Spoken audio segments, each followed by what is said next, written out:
बयनिसिमबो गोजोन हामलायनाय जासिहरबाय। खुलुमबाय। बे समाव आङो नोंथांमोननि गेजेराव दासिमनि मोननैसो खौरां लाना फैदों। नोंथांमोना भिडिअखौ फारियै जोबजासिम नायलांदो।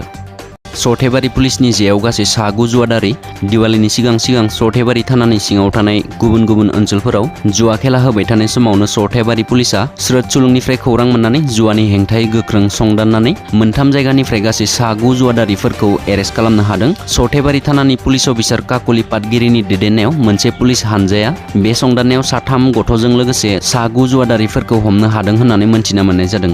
जुवादारिफोरनिफ्राय गंब्रै मबाइल फन, जुवायाव बाहायनाय बेसादफोर आरो नोगोद 3,000 रां जब्द खालामदों पुलिस बिफाना। सर्थेबारि पुलिस थानानि सिङाव थानाय सिनारि गामिनिफ्राय 3, सत्रपाका गामिनिफ्राय 2 आरो आमरिखवा गामिनि रयतपारानिफ्राय 4 जुवादारिफोरखौ एरेस्ट खालामनो हादों। सर्थेबारि पुलिसा जुवादारिफोरनि हेंथायै 131/22, 132/22 आरो 133/22 नम्बराव गुबुन गुबुनै मोनथाम गसर थिसनो। आसाम गेम्बलिं एन्ड बेटिं 1970 आयेन बादियै 13, 14, 15 नि सिङाव जुवादारिफोरखौ बरपेटा आदालताव हाजिर खालामो। सासे बर' आइजोआ खनले खारबाय थादों। बुंनो थाङोब्ला बे खेबजों खनथाम जाबाय गावनि आंगो फिसाय आरो 2 फिसाखौ गारना खारनाया। हाबा जायैनि सिगां थाखा फैसा न' बां नांलाया, गथ' गथाय खांनानै मोजाङै अनलायना सोलिगोन होननानै थांखि होदोंमोन बिसिया। नाथाय दिनै बे बाथ्राया फेलें जाबाय। हौवायाबो हाबा जाखांनानै दिनै दुखु सहायनांदों। क'क्राझार जिल्ला उल्टापानि आउटपस्टनि सिङाव थानाय गोरिबिल गामिनि सन्जिब वारिनि आंगो बिसि रहिता वारिया फिन खनसेबाव बहाबा खारखोमानानै दङ। गावनि फिसाय आरो 2 6 आरो 8 बोसोर बैसोनि गथ'फोरखौ गारनानै सोरजों खारदों, बबेयाव दङ जेबो खौरां गैया। मिथिनाय बायदिब्ला न'खराव जेबो नांलायनाय एबा जेबो जाहोन गैयालासिनो रहिता वारिया गारना खारबावबाय। बेनिखायनो सोरबा सावगारियाव नुनाय रहिता वारिखौ बहाबा नुसनबायोब्ला स्क्रिनाव होनाय जानबुं अनजिमायाव न'खरनि सोद्रोमाफोरनो फोरमायहरनो हागोन। सनितपुर जिल्लानि हुग्राजुलि ओनसोलाव थानाय 7 नं सनाजुलि गामिनि बिफा बिपुल बर' आरो बिमा दिपाली बर'नि देरसिन फिसाजो 20 बोसोर बैसोनि सोमस्रि बर'आ थोंसे आथिं आरो फारसे आखाइ गैयै बर' मेजर लानानै BA 3थि सेमिस्टाराव फरायगासिनो दङ। सोमस्रि बर'आ दासान्दि माजबाद कलेजाव गावनि बेंगुरा सोलेरखौ लानानै BA 3थि सेमिस्टाराव फरायगासिनो। सोमस्रिनि देहा सोलेरनि दुखुथिया थासारिखौ मिथिनानै बिटिआरनि लेङाइ गाहाय उदालगुरि बिधानसभा बिएफनि MLA गबिन्द चन्द्र बसुमतारिया सनितपुरसिम सोमस्रिनि न'खराव खौरां लाहैनो थाखाय उदालगुरि जिल्लानि बिटिआर फल्ला PCDCनि मासिगिरि आलमा बसुमतारिखौ दैथायहरनानै सोमस्रि बर'निसिम रां अनसुंथाइ दैथायहरदों।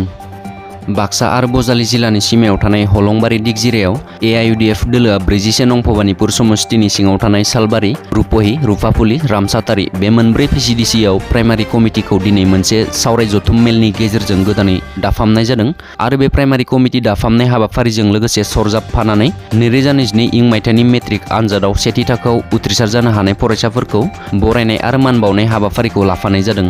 दिनैनि बे मेलाव बाहागो लाफैदों भबानिपुर UDFनि आफादगिरि दिपेन रामसियारि, लोगोसे UDSFनि सोद्रोमा शफिकुल इस्लाम आरो UDFनि गोख्रों मावफुं सोद्रोमा महिबुल हक, आब्दुल रेजाक आरो आब्दुल जलिल बिथांमोनहाबो बाहागो लाफैदों। लोगोसे गोबां दैदेनगिरिफोराबो बाहागो लाफैदों। क'क्राझार सानजा जनजाति बिधानसभा बिएफनि सिङाव थानाय बनरगाव बानुगावआव 519 नं सिमलागुरि गुदि फरायसालियाव मिरु सरकारनि बिथांखि MGNरेगा 2021-22 रांखान्थि बोसोरनि 10 लाख रांजों लुफुंनाय अंगनवाड़ी मिरुखौ बेखेवना होयो बिटिआरनि गाहाय खुंगिरि प्रमद बर'आ। बे हाबाफारियाव बाहागो लायो क'क्राझार सानजा जनजाति बिधानसभा बिएफनि MLA लरेन्स इस्लारि, तामुलपुर बिधानसभा बिएफनि बारग' MLA सन्दि बसुमतारिजों लोगोसे बनरगाव TCLCCनि चेयारमेन रबिराम ब्रह्मजों लोगोसे बनरगाव ब्लक UPPL दोलोनि गुबुन गुबुन बिबानाव थानाय दैदेनगिरिफोर आरो बानुगाव गामिनि थागिबि रायजो राजाफोरा। बिटिआर सरकारनि बानजायनायाव गिबि खेबनि थाखाय खुंफुंजानाय ISPL जोलुर बादायलायनायनि जोबथा बादायलायनाया सोलिफु दाननि फैगौ 23 खालार सानखालि जागोन। बेनिखायनो बे जोबथा बादायलायनायाव बिटिआर ओनसोलनि बयबो रायजो राजाफोरखौ क'क्राझाराव थानाय साइ गेलेग्रा फोथाराव लैहोर बाहागो लानो थाखाय खावलायदों 28 नं गसाइगाव बिधानसभा बिएफनि MLA जिरन बसुमतारि बिथाङा। आरो बे जोबथा बादायलायनायाव गेलेगोन बिटिआर आरो लाइ अट'नमास डिस्ट्रिक्ट काउन्सिला। दुखुनांथाव खौरां, BKWSCनि गाहाय मावफुं सोद्रोमा मेहेनोसोर बसुमतारिनि बिफा क'क्राझार जिल्लानि बनरगाव खाग्राबारि गामिनि थागिबि जामिनी कुमार नार्जारिया रुंसारि जाबाय।